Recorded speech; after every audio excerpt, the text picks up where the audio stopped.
गैर मुल्की ताकत कोई हक नहीं कि वो साजिश के तहत पाकिस्तान के अवाम की मुंतखब हुकूमत को गिराए। वजीर कानून ने जो नुकात उठाए हैं वो दुरुस्त है, वैलिड है, लिहाजा मैं रूलिंग देता हूँ कि अदम एतमाद की करारदाद आइन और कौमी मुख्तारी व आज़ादी से मुनाफी है और रूल्स और ज़ाब्ते के खिलाफ है। ये करारदाद में मुस्तरद डिसअलाउ करने की रूलिंग देता हूँ। ईवान की कार्रवाई रोक की जाती है। फरमान में इस्लामी जमहूरिया पाकिस्तान के दस्तूर के आर्टिकल 54 की शिक 3 के तहत तजवीज़ करदा इख्तियारात को बरबेकार लाते हुए कौमी असम्बली का जुमा 25 मार्च 2022 को तलब करदा इजलास इसके काम के अख्ताम पर बाज़रिया हाज़िर बर्खास्त करता हूँ। हज़रत कैसर स्पीकर कौमी असम्बली। मैं आज अपनी सारी कौम को मुबारक देना चाहता हूँ कि नेशनल असम्बली के हमारे स्पीकर ने मुस्तरद किया, रिजेक्ट किया एक वो मूव रिजीम चेंज की जो कोशिश की गई थी पाकिस्तान के 22 करोड़ अवाम में, एक बाहर से प्लान किया हुआ नो कॉन्फिडेंस मोशन जिसके पीछे एक फॉरेन एजेंडा था और जो आज स्पीकर ने उसको जो रिजेक्ट किया है। अब इसके बाद मैंने अभी से प्रेसिडेंट साहब को एडवाइस भेज दी है कि असेंबलियां डिसॉल्व करें। इतवार को अदालतें नहीं लगनी चाहिए। मेरे ख्याल में प्रोसेस जो है वो मुकम्मल होना चाहिए और कभी भी सियासी जो फैसले होते हैं वो अदालतों में नहीं होते। बिस्मिल्लाहिर्रहमानिर्रहीम, अस्सलाम वालेकुम। आप देख रहे हैं program news today with Tanzeela Mazhar. Program में आपको खुशामदीद कहते हैं। आज का दिन किसके लिए सरप्राइज था? खान साहब ने सरप्राइज दे के अपनी हुकूमत का बिस्तर गोल कर दिया और वो कहते थे ये आखिरी गेंद तक मैं खेलूंगा और विकेट उठा के भाग गए। ये कहना है अपोजिशन का। और क्या खान साहब की जो सरप्राइज वाली बात थी, रुके से ले के आज के इस अमल तक, ये सरप्राइज वाकई था, शौक था, या खान साहब निज़ाम को समझने से आज भी कासिर हैं? लेकिन जो बुनियादी सवाल है वो ये है कि ये बैरूनी साजिश कहाँ साबित हुई है? जो नेशनल सिक्योरिटी कमेटी का इजलास है, जो उसके मिनट्स हैं, उसमें कहीं नहीं लिखा हुआ कि नो कॉन्फिडेंस का मोशन लिंक्ड है। और सिक्योरिटी इस्टेब्लिशमेंट के ज़राए कोर्ट करते हैं कि भाई आपके पास अगर कोई सबूत हैं तो हमें दीजिए। आज डिप्टी स्पीकर साहब ने खुद ही अदालत लगाई। उनके सामने वकील थे फवाद चौधरी साहब, हुकूमत के वकील ने बात की, उन्होंने फैसला सुनाया और फैसला सुना के एक जमहूरी और आइनी अमल को जिस तरीके से उठाकर बाहर फेंका गया है, क्या खान साहब की सियासत इससे मजबूत हुई है? क्या उनकी शख्सियत के जितने बड़े वो लीडर हैं और उनकी पार्टी, ये बहुत बुनियादी सवाल हैं। फिर हम आर्टिकल्स की तरफ जाएंगे, फिर हम आइन की तरफ जाएंगे, लेकिन खान साहब ने आइन के साथ क्या किया है, ये वो बुनियादी सवाल है जो मैं अपने बहुत ही एमिनेंट पैनल के सामने रखूंगी। ज़फ़र अली शाह साहब किसी तारुफ के मोहताज नहीं है। जब हम माहिरीन देखते हैं कानून के और आइन के, he is the best person to ask these question. तो ज़फ़र अली शाह साहब ने हमें ज्वाइन किया इस्लामाबाद स्टूडियोज़ में। ज़फ़र साहब बहुत शुक्रिया। हमारे साथ मौजूद हैं अहमद बिलाल महबूब साहब जो कि सरबराह हैं पिलडाट के, अनदर रिनाउंड नेम जो इस कॉन्स्टिट्यूशनल प्रोसेस को और पार्लियामेंट्री डेमोक्रेसी के ऊपर बहुत गहरी उनकी निगाह है। बहुत शुक्रिया अहमद बिलाल महबूब साहब। मतीन हैदर साहब पाकिस्तान के रिनाउंड जर्नलिस्ट हैं, बिलखुसूस वो फॉरेन जो हम कह रहे हैं कि कॉन्स्पिरेसी हुई है तो सारी ज़िंदगी इन्होंने फॉरेन अफेयर्स को कवर किया। मतीन साहब बहुत शुक्रिया, आपने हमें ज्वाइन किया। हम कोशिश करेंगे कि इरफान कादर साहब जो साबिक अटॉर्नी जनरल हैं उनसे बात करें और सियासी जमातें जो दीगर हैं उनका मौक़िफ़ भी प्रोग्राम में शामिल करेंगे। बिलाल साहब आपकी इजाज़त से मैं पहला सवाल शाह साहब से करना चाहती हूँ। शाह साहब, जो प्रेयर लेके अपोजिशन गई है सुप्रीम कोर्ट में, उसके ऊपर मैं बाद में आऊँगी। मैं जो आपसे बुनियादी सवाल पूछना चाहती हूँ, एक वज़ीर उठ के ये कहते हैं कि ये बैरूनी साजिश है। कानून के एक स्टूडेंट होने के नाते कहीं ना कहीं आपके ऊपर एक इल्ज़ाम लगता है, कोई इन्वेस्टिगेशन होती है, कहीं पर वो साबित होता है। आज इजलास में ऐसे लगा कि कासिम सूरी साहब ही अदालत हैं, वही जज हैं, वही सब कुछ हैं और उन्होंने साबित कर दिया कि जो आप कह रहे हैं वो दुरुस्त है। तो ये इसके ऊपर पहले तो अपनी बात बताइए। और तकरीबन आपने भी उसी तरह जिस तरह आप कासिम सूरी साहब पे इल्जाम लगा रही है, इसी तरह आपने भी अपना वर्डिक्ट सुना दिया। मैंने अपोजिशन का बीच में नाम लिया कि अपोजिशन ये कह रही है, बैलेंस करने की कोशिश की है। बिल्कुल आपने देखिए जी, तंजीला बीबी, ये आज की कार्रवाई जो है, और ये कोई आज की कार्रवाई आज ही की नहीं है, ये पिछले महीने 1.5 महीने से चल रही है और एक विट्स की और नर्व्स की लड़ाई है बिटवीन द पॉलिटिकल पार्टीज।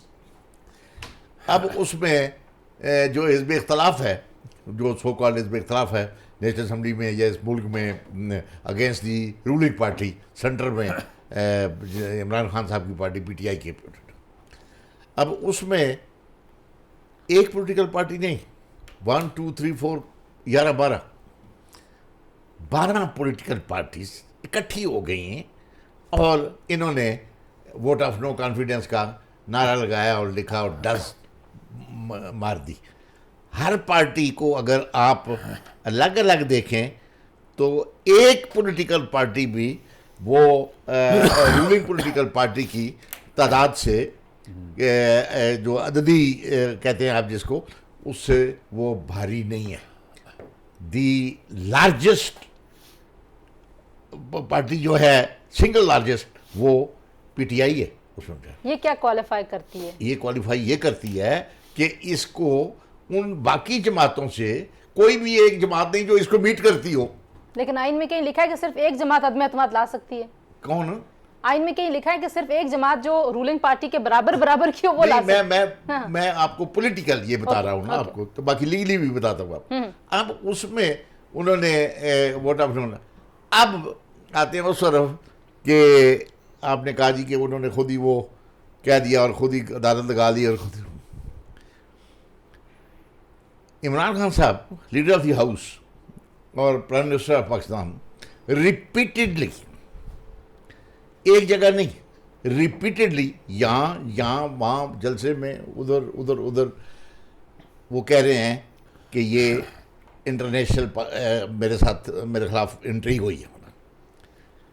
अब आज तो असम्बली में बाकायदा पॉइंट ऑफ ऑर्डर पे law minister, sitting law minister ने उसने कह दिया जी ठहरें, ये आप वोट ऑफ नो कॉन्फिडेंस की प्रोसीडिंग तो करने लगे हैं, पहले बात तो सुन लें। अब बात उन्होंने ये की और वो बात फिर मैं यही कहूँगा, वो पहली बार नहीं आ रही कोई आज असम्बली में पहली बार आई हो। इससे पहले छोड़ देंगे, इमरान खान साहब ने भी कहा, फलाने भी कहा, फलाने भी कहा, ये हमारी जो सिक्योरिटी है एस्टैब्लिशमेंट, जी सिक्योरिटी एस्टैब्लिशमेंट, जी हाँ, सिक्योरिटी एस्टैब्लिशमेंट, उसमें ये बाकायदा डिस्कशन हुई और उसमें कोई अकेला इमरान खान नहीं बैठा हुआ था। रेलिवेंट जो हैं सिक्योरिटी फोर्सेस की अथॉरिटीज वो भी बैठी हुई थी। अहमद बिलाल महबूब साहब को दोबारा मिला लें प्लीज, मैं अभी उन्हीं की तरफ जा रही थी। अच्छा, वो अब तमाम की तमाम बैठी हुई थी और एक establish security committee through law making जो बनी है by the act of the parliament, वो वैसे वो भी नहीं कि वैसे इकट्ठे हो गए हों, बैठ गए हों चाय के कप पे। शाह साहब, आपका देखें, आपने सारी ज़िंदगी क्योंकि आइन की तशरीह और आइन के हवाले और क्लैरिफिकेशंस इसी में ज़िंदगी आपने गुजारी है। पूरी जिंदगी। मुझे, मैं जो आपसे बुनियादी सवाल पूछ रही हूँ, एक इल्ज़ाम देखें पाकिस्तान में गद्दारी के फतवे, और आप वहाँ मिले हुए हैं, आप वहाँ मिले हुए हैं, मेमो गेट है, फलाना गेट है, ये तो बहुत दफ़ा हुआ ना।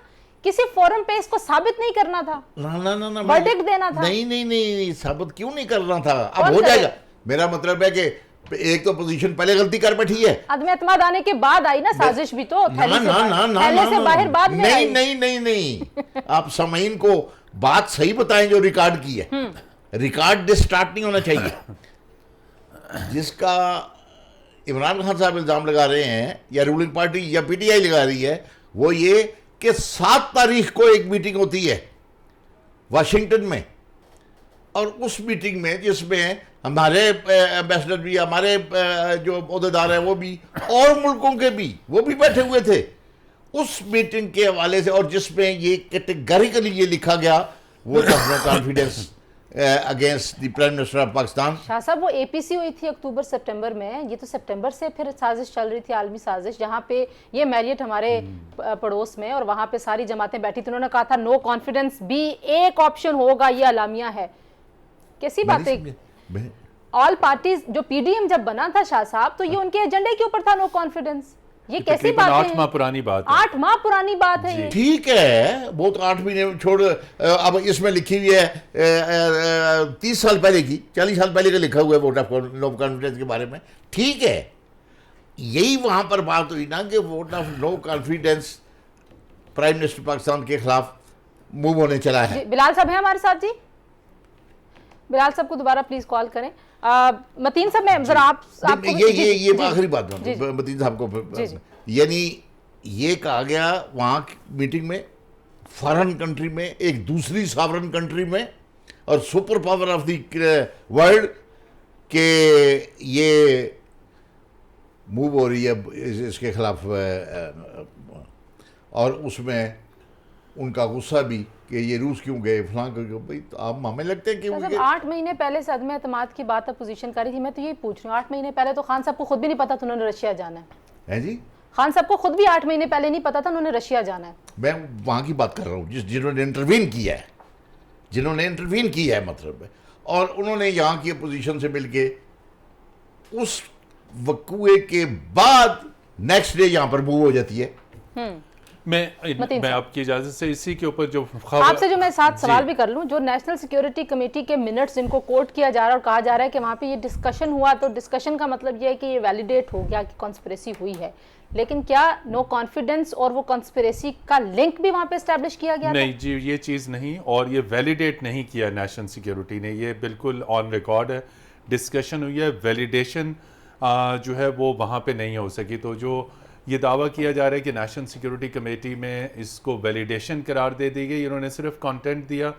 और दूसरी चीज़ है कि जो भी पॉलिटिकल और आइनी गेम आज खेली गई वो अपने तौर पे शाह साहब ने उसके ऊपर कमेंट कर दिया, लेकिन इसको एक फॉरेन कम्युनिकेशन को बेस बना के वो सारा कुछ करना, देखिए फॉरेन अफेयर्स में कवर करता हूँ, आपके जो इंतहाई अहम 3 मुल्कों में जो सफ़ीर है, मॉस्को में, वाशिंगटन में, न्यूयॉर्क यानी यूएन में, बरतानिया में, बीजिंग में और नई दिल्ली में, और उसके बाद ईयू में, वो हफ्ते में एक सिचुएशन रिपोर्ट भिजवाते हैं, फिर मंथली रिपोर्ट्स होती हैं, और उसी किस्म की रिपोर्ट्स जो पाकिस्तान में गैर मुल्की सफ़ीर हैं वो पाकिस्तान की सिचुएशन के बारे में भिजवाते हैं। ये सफारती दुनिया में एक रूटीन जिसे कहते हैं बिज़नेस है। पाकिस्तान के अमेरिका में साबिक सफ़ीर डॉक्टर असद मजीद खान को कहा गया कि अमेरिकी हुकाम से बात करें और असेसमेंट लें पाकिस्तान अमेरिका के ताल्लुकात के बारे में। उन्होंने वहाँ कुछ हुकाम से बात की जो सफ़ीर की बेसिक जॉब रिक्वायरमेंट है कि he will reach out to journalist, to the media, to congressman, to the state department officials. उन्होंने वो बातचीत की, उसकी बेसिस के ऊपर अपनी सिचुएशन रिपोर्ट, जिसे केबल कहते हैं डिप्लोमेटिक लैंग्वेज में, वो भिजवाई। और उस सिचुएशन रिपोर्ट को जो एक एनालिसिस होता है, एनालिटिकल रिपोर्ट होती है, उसको बेस बना के कहना कि कंस्पायरेसी हो रही थी वाशिंगटन में बैठ के हुकूमत के उलटने की। मैं नहीं समझता कि बात इसमें कोई वजन है या इसमें कोई चीज़ सही है। जो उन्होंने एडवाइस, नैरेटिव तो बन गया ना, एक नैरेटिव बन गया, एक यकीनी तौर पे एक नैरेटिव बन गया। दूसरी चीज़ है कि अगर आप इस बेसिस के ऊपर जो है वो अपने देखें, जो साबिक सफ़ीर थे वाशिंगटन में, उनका बहुत नाम सामने आया। पहले अमेरिका की बजाय किसी मुल्क का कहा जा रहा था, अमेरिका का नाम सामने आया। देखिए ये वाइस वर्सा होता है। तंजीला मजहर जो अमेरिकी सफारतकार हैं इस्लामाबाद में, वो सहाफ़ियों से भी मिलते हैं। इमरान खान ने उसके ऊपर भी ऑब्जेक्शन किया है। अगर आप इस्लामाबाद में अमेरिकी सफारतकारों को, ब्रिटिश सफारतकारों को, यूरोपीय यूनियन के सफारतकारों को सहाफ़ियों से मिलने से रोकेंगे, डिप्लोमेट्स को जो है वो सहाफ़ियों से, सियासतदानों से मिलने से रोकेंगे, तो कल के दिन यही कतगने आपके वाशिंगटन में सफारतकारों पे लगेंगी। वो कांग्रेस में नहीं जा सकेंगे, वो सहाफ़ियों से नहीं मिल सकेंगे, वो थिंक टैंक्स में नहीं जा सकेंगे। तो खान साहब आप एक तरह से मेरे आर्गुमेंट को वो कर रहे हैं कि खान साहब निज़ाम को अंडरमाइन करते हैं, अंडरस्टैंड नहीं करते। खान साहब निज़ाम को उन्होंने जो भी गेम खेली है, लेकिन एक गलत तोजी और तशरीह पेश करके उन्होंने प्रेसिडेंट को एडवाइस दी। और फवाद चौधरी ने जो रिमार्क्स दिए नेशनल असम्बली में, इस नेशनल सिक्योरिटी के मामले को, इस गैर मुल्की ख़त को, इस गैर मुल्की कम्युनिकेशन को मुबालगा आराई बनाकर बनाया गया, जिसका बुनियादी तौर पे मकसद, कंक्लूडिंग लाइन यह है कि वो अपनी खोई भी साख, अपनी गिरती हुई पॉपुलैरिटी को बचाने के लिए उन्होंने ये स्टंट इस्तेमाल किया। शाह साहब, जो तरीक़ाकार है, मैं आइन की तरफ आखिर में आऊँगी कि 5 और 6 में क्या लिखा हुआ आर्टिकल में, जो खान साहब का तरीक़ाकार है। देखिए खान साहब को ये पक्का यकीन था अपेरेंटली, क्योंकि हम ये सारी, आपको तो पता है 20 साल से पार्लियामेंट में आप भी रहे, हम भी कवर करते रहे हैं। उनको पक्का यकीन था उनके इत्तेहादी आ जाएंगे, उनको पक्का यकीन था कि उनको सपोर्ट मिल जाएगी। वो सपोर्ट नहीं मिली, तो आखिर में ये अब जो रूमर्स हैं और 1-2 सोर्सेज ये कह रहे हैं कि जो केबल है ये असल डॉक्यूमेंट भी नहीं है, जो वहाँ से आया उसको यहाँ पे रीराइट करके तो उसको उसमें वो कोडिंग से डीकोडिंग होती है फॉरेन ऑफिस की लैंग्वेज में। सिर्फ आप ही को सप्लीमेंट कर दूं, नहीं, साइफर मैसेज था जो नहीं। डीकोड हुआ और उसमें एडिशन भी हुई। जी। नहीं जी बाकायदा ओरिजिनल लेटर है। और फिर अब तो हाथ कंगन को आरसी क्या, अब तो सही मुकाम पे चले गए हैं ना। पहले गलती उन्होंने ये की, अब ये मैं एज ए पोलिटिकल वर्कर बात कर रहा हूँ, और अब वो चले गए उन्होंने सुप्रीम कोर्ट में भी। अब सुप्रीम कोर्ट में ईच एंड एवरीथिंग आप कह रहे हैं ना कि ये डी कोड हुआ है, इधर वो लेटर भी पहुंच जाएगा, वो प्रोसीडिंग भी पहुंच जाएगी, और बाकी कार्रवाई भी की आइन के मुताबिक। अच्छा, मैं आपके पहले आर्गुमेंट की तरफ, जो डिप्टी स्पीकर साहब ने आज रूलिंग दी है और जो आप अभी पॉलिटिकल पार्टीज का नंबर और उनके वोट बता रहे हैं, मैं उन दोनों को अगर मिक्स करके आपसे सवाल करूं कि जो 12 जमातें हैं जिनको करोड़ों लोगों ने वोट दिए हैं, जो यहाँ पे 50 साल से जायद से पॉलिटिक्स कर रही हैं, बलूचिस्तान से लेके खैबर पख्तूनख्वा तक जो जितनी भी जमातें हैं, वो सारी गद्दार हैं। उनके सारे वोटर्स के ऊपर एक क्वेश्चन मार्क है। सिर्फ हुब्बुल वतन कौन है, वो पीटीआई है। तो यही उन्होंने कहा ना क्या कहा नहीं, डिस्टार्ट ना करें मतलब। अच्छा, क्या कहा? फिर वो आप इतना बड़ा धारा है आपका, और आप उन्होंने क्या कहा आपको ये कतम ये बात डिप्टी स्पीकर ने क्या कहा? डिप्टी स्पीकर ने उस बात का हवाला देके, डिप्टी स्पीकर की ये जुरिस्डिक्शन में है ये रेजोल्यूशन, ये भी उसी तरह रेजोल्यूशन है जिस तरह रोज रेजोल्यूशन मूव होते हैं असेंबली में। वो रेजोल्यूशन उन्होंने कहा इट इज नॉट एडमिसिबल, चूंकि ये अदम एतमाद के बारे में है, और अदम एतमाद के बारे में चूंकि सिक्योरिटी जो है हमारी सिक्योरिटी, उन्होंने कहा I think your observations are correct. Yes, हाँ जो फवाद चौधरी ने ऑब्जर्वेशंस दी कि ये सारे गद्दार हैं और ये मुल्क के खिलाफ साजिश कर रहे हैं। नहीं देखिए ना, ये आप खाम खा डाल के लाओ अपनी तरफ से, ये तो आपके पास होनी चाहिए, ये तो आपको पास होना चाहिए था। जो फवाद चौधरी साहब ने हाउस में कहा था जी, वो भी जरा निकाले शाह साहब से। लेकिन आप एक ज़ाहिर एक पॉलिटिकल लीडर हैं, सीनियर सियासतदान है, सियासतदान के हवाले से बताएं कि क्या हमारी सियासत में ये गद्दारी कहना, दूसरे मुल्क का एजेंट कहना, वो सर जी और की कह रहे हैं गद्दारी मत, ये रोज बातें होती हैं जलसों में भी, ये वो सवाल गद्दारी का नहीं है। सवाल ये है कि एक मोशन मूव किया गया है, एक, बल्कि मैं तो यहां तक कहूंगा ये तो यूनाइटेड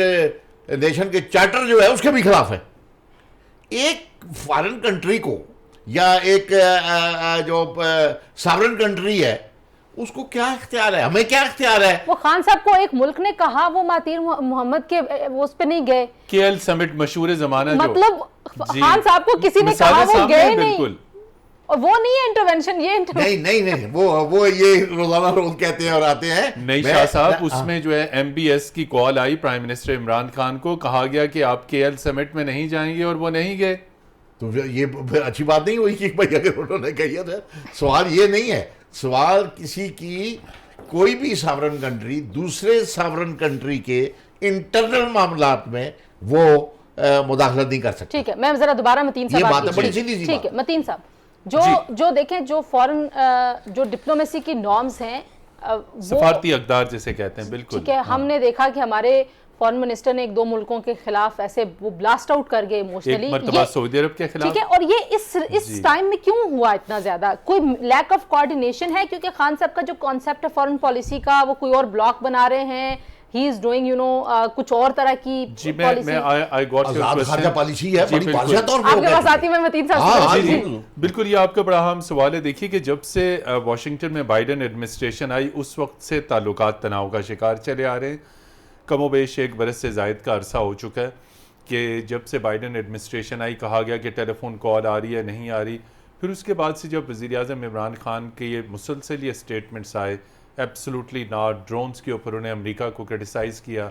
फिर उसके बाद और कुछ ऐसे मामलात थे जिसके ऊपर वाशिंगटन और इस्लामाबाद में दूरियां, तलखियाँ बढ़ती चली गईं, और फिर डॉक्टर असद मजीद ख़ान को भी वहाँ से इसीलिए हटाया गया कि वो इस्लामाबाद और वाशिंगटन के दरमियान ताल्लुकात में गर्मजोशी पैदा नहीं कर सके। अभी एक मैं उस मैसेज के ऊपर आऊँ कि एग्जैक्ट डिप्लोमेटिक और फॉरेन ऑफिस के अंदर जो सिस्टम है उसके मुताबिक ये एक साइफर मैसेज होता है, इसकी ये 5 लोगों को जाता है, सदर, वज़ीर आज़म, DGISI, आर्मी चीफ और फॉरेन सेक्रेटरी।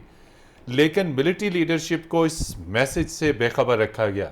ये ऑन रिकॉर्ड बता रहा हूँ। 7 को अगर ये आई इनके पास केबल, इन्होंने मिलिट्री लीडरशिप से, बाकी सबों से इन्होंने छुपाया, और फिर कहा गया कि जी अच्छा, ये बड़ा OIC अहम नुकता है। मैं पूछूंगी आपसे जी। किसने ये भेजनी होती है 5 लोगों को। जरा एक ब्रेक का कहा जा रहा है, ब्रेक लेते हैं जी, ब्रेक से वापस आते हैं। क्योंकि जफर अली शाह साहब की मौजूदगी का हम फायदा उठा रहे हैं, तो उनसे हम पूछ रहे हैं कि इसका लीगल पॉलिटिकल इम्पैक्ट क्या होगा आइंदा के दिनों में कुछ, और सुप्रीम कोर्ट की तरफ जो नजरें हैं वहां से क्या जवाब आ सकता है। ब्रेक के बाद हमारे साथ रहिए।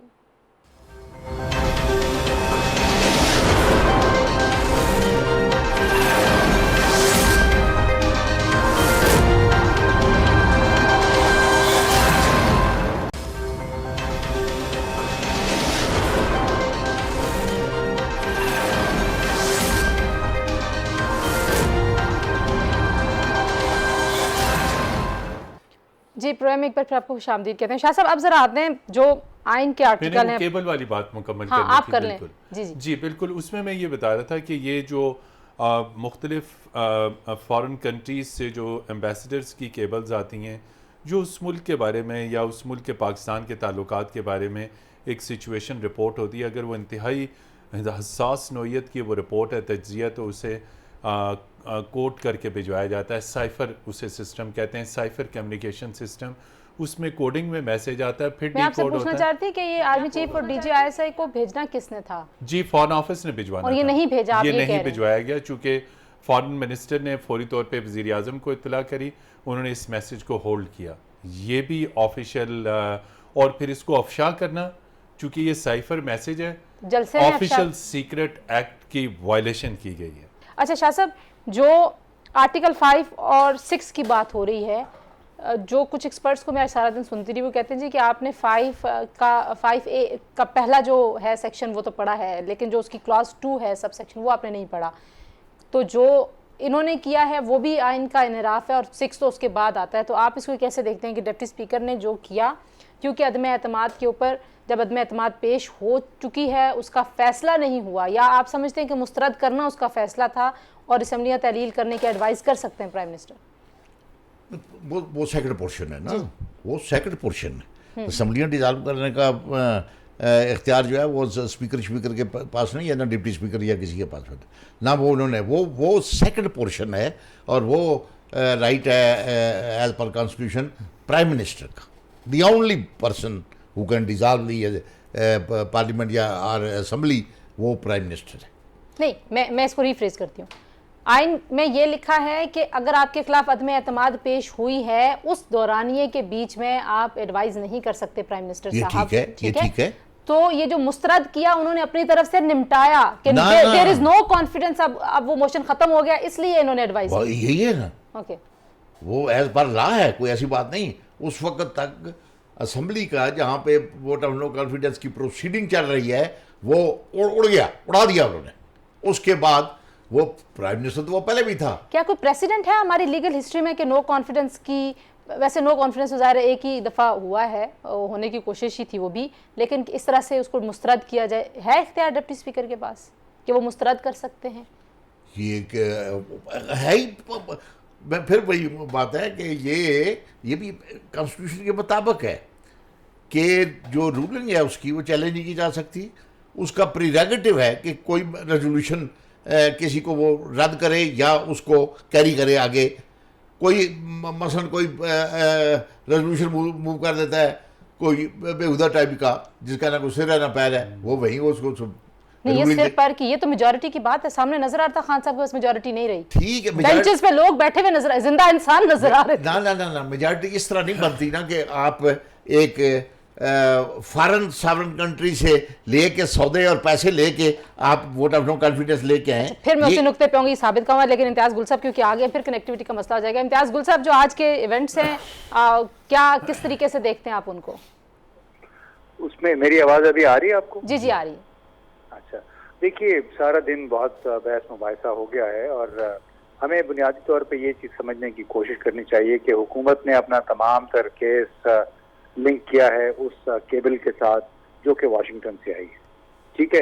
अब उसमें ये बिल्कुल मेरा अपना ख्याल था शुरू में कि शायद इसका कुछ हिस्सा जिस अंदाज में वज़ीर आज़म कह रहे हैं वो अपने सियासी मकासद के लिए शायद मनगढ़ंत है, लेकिन कल से मुझे जो मालूमात मिली हैं बराह रास्त उस केबल के हवाले से, वो ये है कि उसमें नो कॉन्फिडेंस, अदम एतमाद का जिक्र उस उस मीटिंग में जिसकी बुनियाद पर ये केबल लिखा गया 9 दफा आया और अच्छा। खुले अल्फाज में कहा गया कि अगर अमेरिका के साथ आप ताल्लुकात बेहतर करना चाहते हैं तो उसकी एक ही शर्त है या अच्छा होगा कि अदम एतमाद की तहरीक इमरान खान के खिलाफ पास हो जाए, क्योंकि उसके बगैर बड़ा मुश्किल होगा ताल्लुकात को बेहतर करना। और हम इम्तियाज गुल साहब, मैं क्योंकि जाहिर है मुझे पता है कि आपके डिप्लोमेट्स के साथ बहुत मुलाकातें होती हैं, हम सबकी होती हैं। मैं वैसे आपको जनरली अगर एक बात बताऊं कि 8 महीने पहले से पाकिस्तान में इमरान खान साहब के खिलाफ अदम एतमाद लाने की एक मूवमेंट चल रही थी। उस दौरानिए में मैं भी अगर किसी डिप्लोमेट से मिलूंगी या मैं मिली हूं तो उन्होंने मुझसे ये पूछा, आप कैसे देखते हैं, आएगी अदम एतमाद या नहीं आएगी? अगर अदम एतमाद आ जाती है तो फिर क्या होगा? अगर अदम एतमाद नहीं तो हो सकता है कि सफीर साहब के साथ इस सारे सिनेरियो के ऊपर डिस्कशन हुआ। I am just assuming. अच्छा, नहीं, हमें एज्यूम नहीं करना चाहिए। पाकिस्तान के सफीर को, जो कि बड़े पढ़े लिखे हैं, तजुर्बाकार हैं और डॉक्टर हैं, उनको बुलाया गया बाकायदा। इम्तियाज साहब की आवाज थोड़ी सी ऊंची करें, जफर शाह साहब को आवाज नहीं आ रही। जी जी इम्तियाज साहब कंटिन्यू करें। मैं ये कहना चाह रहा था कि पाकिस्तान के बड़े इंतहाई जीरक सफीर हैं, उनको बाकायदा मीटिंग के लिए बुलाया गया, कते नजर इसके कि 5 महीने 6 महीने पहले से जिक्र हो रहा था अदम एतमाद का। अगर इस किस्म की गुफ्तगू में, जहाँ पे नोट टेकर्स भी मौजूद हैं, जहाँ पे पाकिस्तान के डिफेंस अटैचे भी मौजूद हैं और बाकायदा मीटिंग है, उसमें अगर ये बातें हुई हैं तो इससे देखिए आप फिर तासुर किया जाता है कि वो पाकिस्तान में हुकूमत की तब्दीली चाह रहे थे और उन लोगों के जरिए जो कि उसका इंस्ट्रूमेंट बन गए हैं यहाँ पे। तो हमें सारा केस मेरा ख्याल हुकूमत का इस बुनियाद पे है और इसी वजह से आर्टिकल 5A को उन्होंने इन्वोक किया है कि आया ये लोग इस रियासत के साथ मुखलिस हैं या नहीं हैं, लॉयल्टी टू द स्टेट उसका जिक्र है। तो मेरा ख्याल है अभी सुप्रीम कोर्ट को भी देखें वो किस तरफ जाती है, लेकिन बुनियादी केस यही है कि क्या आप इस तरह किसी गैर मुल्क को इजाजत दे सकते हैं कि आपके मुल्क में वो हुकूमत की तब्दीली के लिए मुतालबा करे या ख्वाहिश का इजहार करे। सही। तो आपको ब्रीफली अगर आप मुझे बता दें, मुझे ब्रेक का कहा जा रहा है, आपको ये लगता है कि मुल्क की पूरी जो सियासी बिसात है, माइनस इमरान खान साहब और चौधरी परवेज़ इलाही साहब, जो कि शायद किसी गलत सिग्नल की वजह से रुक गए थे अपने डिसीजन से, बाकी सब लोग मोरे के तौर पे इस्तेमाल हो गए? तो देखिए, बाकी कई दफ़ा दुनिया भर में होता है, ये कोई पहली दफ़ा नहीं हुआ है। अगर चंद किताबें, बड़ी मशहूर किताबें हैं इस हवाले से, तो यूनान के एक साबिक वज़ीर ख़जाना ने लिखी थी, फिर जॉन पर्सी ने इकोनॉमिक हिटमैन लिखी थी।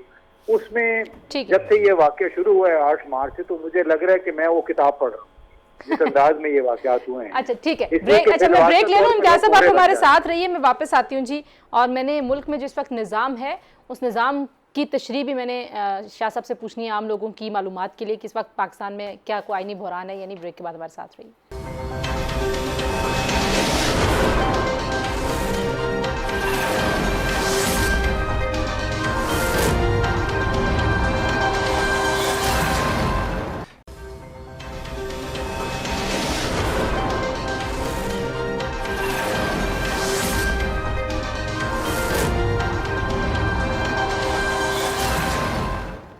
जी प्रोग्राम में एक बार फिर आपको वेलकम बैक कहेंगे। शाह साहब, अब नेक्स्ट स्टेप क्या होंगे? सुप्रीम कोर्ट में जो प्रेयर्स ली गई हैं, क्या जवाब आ सकता है और उस जवाब से जुड़ा हुआ अगला निज़ाम, केयर टेकर और बाकी चीज़ें? वो तो देखेंगे अकॉर्डिंग टू द कॉन्स्टिट्यूशन होगी। मतलब अब सुप्रीम कोर्ट ने कॉग्निजेंस ले लिया है और बल्कि सुगो मोटो पे ली है। दरखास्तें तो आई हैं, 1-2 आई हैं और वो भी साथ क्लब हो जाएंगी, लेकिन बुनियादी तौर पे सुगो मोटो उन्होंने लिया है। मतलब और नोटिस हो गए, कल के लिए होगा, उन्होंने अटॉर्नी जनरल को भी बुला लिया है। लेकिन स्पीकर, डिप्टी स्पीकर की रूलिंग आप कहते हैं नहीं चैलेंज हो सकती? आइन यही कह रहा है। अल्टीमेटली जजमेंट क्या आती है सुप्रीम कोर्ट, अभी 2 दिन हुए हैं, हमारी इस्लामाबाद की हाई कोर्ट ने कहा है उस प्रोसीडिंग के बारे में जो पार्लियामेंट के अपर हाउस में, सेनेट में इंतखाबात ये इसके यूसर गिलानी साहब वाले, और उन्होंने कहा नहीं भाई अंदर की कहानी को हम टच नहीं कर सकते। सिंगल जज ने डिसमिस की, सिंगल जज के बाद ICA उसे कहते हैं हम, इंट्रा कोर्ट अपील, तो उसमें गए, उसने भी ये परसों कल बल्कि उन्होंने कहा नहीं। अच्छा 224 के तहत खान साहब भी प्राइम मिनिस्टर हैं, तो अब वो केयर टेकर सेटअप, ये सुप्रीम कोर्ट के फैसले के बाद ही आप लगते हैं कि केयर टेकर सेटअप और अगले इलेक्शन जो भी नहीं वो स्मूथली करते रहेंगे अनटिल एंड अनलेस कि सुप्रीम कोर्ट जो है वो इस हद तक भी चली जाए कि वो इनकी जो रूलिंग है या उनकी डिसोल्यूशन ऑफ असेंबली या वो ये सारे क्वेश्चन अब राइज होंगे ना। आपको क्या लगता है? जी मैं फॉरेन पॉलिसी पे एक बात करना चाह रहा हूँ कि मुसलसल 2 हफ्ते से जो पाक अमेरिका ताल्लुकात के ऊपर इमरान खान साहब ने जिस तरीके से कमेंट किया, अमेरिका को मैं एक बड़ा न्यूट्रली होकर कमेंट दे रहा हूँ कि अमेरिका को पाकिस्तान का एनिमी करार दिया। इस वक्त पाकिस्तान अमेरिका के ताल्लुकात शदीद दबाव का शिकार हैं। आपका दफ्तर ख़ारजा शदीद दबाव का शिकार है। सिर्फ army chief general Qamar Javed Bajwa ने इस्लामाबाद सिक्योरिटी डायलॉग से खिताब करते हुए इस डैमेज रिलेशनशिप को रिपेयर करने की कोशिश की है। और वो कितनी सूदमंद होगी ये देखने की बात है। सूदमंद होगी, लेकिन प्राइम मिनिस्टर ऑफ पाकिस्तान ने कोई कसर नहीं छोड़ी खारजा पॉलिसी को और पाक अमेरिका ताल्लुकात को शदीद सेटबैक देने की। ठीक है, बहुत शुक्रिया मतीन हैदर साहब, जफर अली शाह साहब, बहुत शुक्रिया शाह साहब, और इम्तियाज़ गुल हमारे साथ मौजूद थे जी, और अहमद बिलाल महबूब साहब हमारे साथ आए थे, बट बदकिस्मती से हम बात नहीं उनके साथ कर सके। बहरहाल आज के लिए इतना ही, देखते हैं सुप्रीम कोर्ट से क्या फैसला आता है और उसके बाद हालात वाजे होंगे। बहरहाल अभी तक के लिए अपोजिशन के हाथ से ये गेम निकल गई है और खान साहब ने जो सरप्राइज़ देना था उन्होंने उनकी जितने भी पत्ते थे वो सारे बिखेर दिए, ताश बिखेर दिए। अपना बहुत सारा ख्याल रखिए, अल्लाह हाफिज़।